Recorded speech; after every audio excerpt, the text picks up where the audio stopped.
पुढील 2 दिवसात उत्तर आणि दक्षिण कोकणात बहुतांश ठिकाणी मध्यम स्वरूपाचा पाऊस होणार आहे, अशी शक्यता वर्तवण्यात आली आहे. जुलैमध्ये कोकणासह घाटमाथ्यावर पावसाने चांगलाच जोर धरला होता. राज्यात सर्वदूर मुसळधार ते अतिमुसळधार पाऊस झाला होता. कोकणात अनेक भागात पूरपरिस्थिती निर्माण झाली होती. विदर्भामध्ये पावसाची जोर वाढण्याची शक्यता आहे.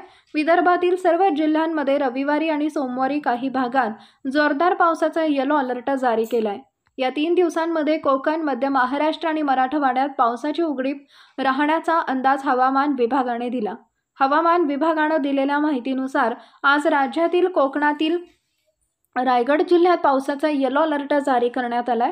त्याचबरोबर पुणे जिल्ह्यातही जोरदार पावसाची शक्यता वर्तवण्यात आली आहे.